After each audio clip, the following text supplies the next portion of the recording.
Hey folks, and welcome to the third installment of our Collectible Casa here at Ransom Reviews. I recently went to my own local comic book store, which is pretty much the same one as we all use, and I got me this pretty good figure from DC Direct. It is the Kingdom Come alternate universe Blue Beetle. That's pretty nice. It's got the DC Direct on that. Think we'd ever do a Marvel figure sometime? We seem to do nothing but DC Direct. That's a good point, but not relevant right now.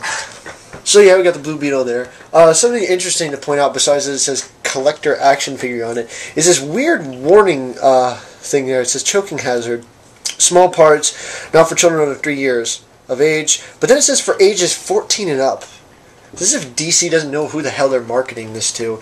But anyway, so if you're under 14, it's not for you. But if you're under 3, it's definitely not for you. Exactly. I actually like this figure. Pretty much, like, DC has recently been doing really well with it. I'm not sure exactly when this came out, but I know that this was Series 4 of it. The box itself was a little beat up, but that was because it was just hard and badly managed at the store. A lot of kids were messing with it.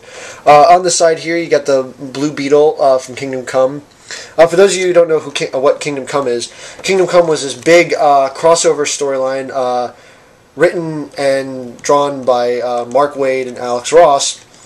Alex Ross is well known for doing these really spectacular paintings and artwork for most comics and just stills and covers and whatnot.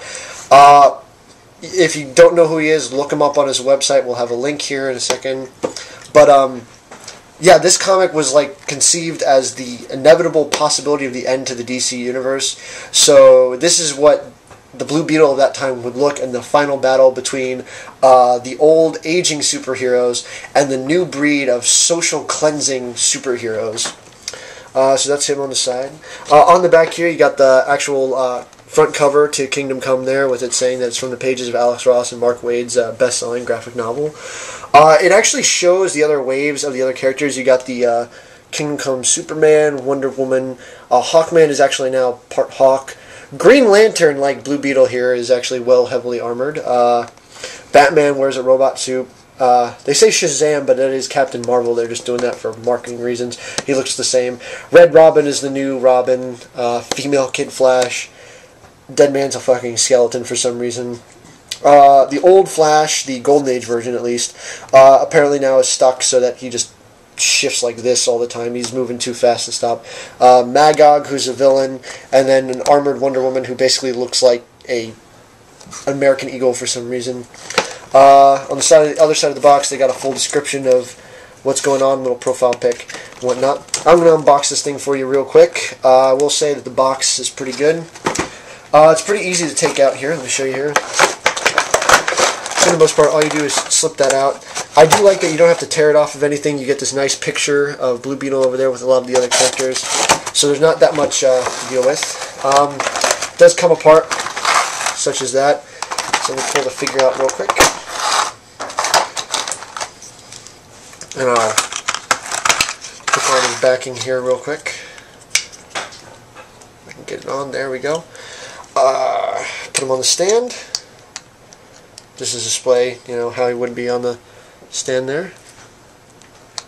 There we go. So, you know, I really actually like this figure. It's really detailed. It's actually made to look like the actual drawings that Alex Ross does, so it's very well detailed.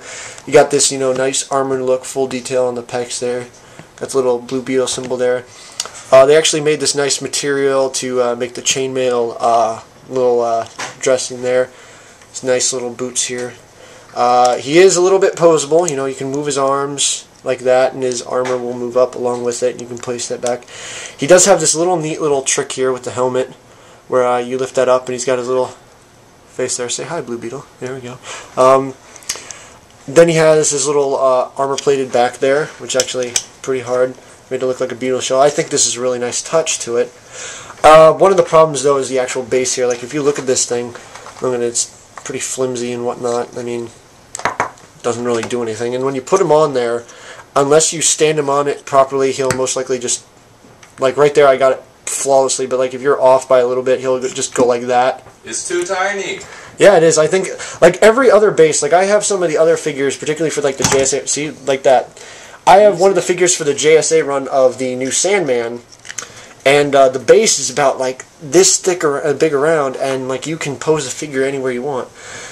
I will say another problem is these little prop wings here that you can attach to the back here. Yeah, look at these things. They're pretty heavy. With the way the base is, it's impossible to get Blue Beetle to really stand on the base like this. Now, you can probably stand them on something else. The wings are a little bit of a pain to get on, so I'm not going to really show them. But this is what they look like. They got the little backing part of the Beetle shell here, so it actually looks like the... Sorry, I'm dropping things. It actually looks like the shell opened up. I actually like the detail of that. This was a nice touch to it. It's DC basically throwing me a bone there. Then we go back, you know. I mean, I just love these figures. They do so much for them. So much details put into it. A lot of work. I mean, DC has just, you know, really been pushing it. So, yeah, that's pretty much all I got for this one. And I'll see you guys next time.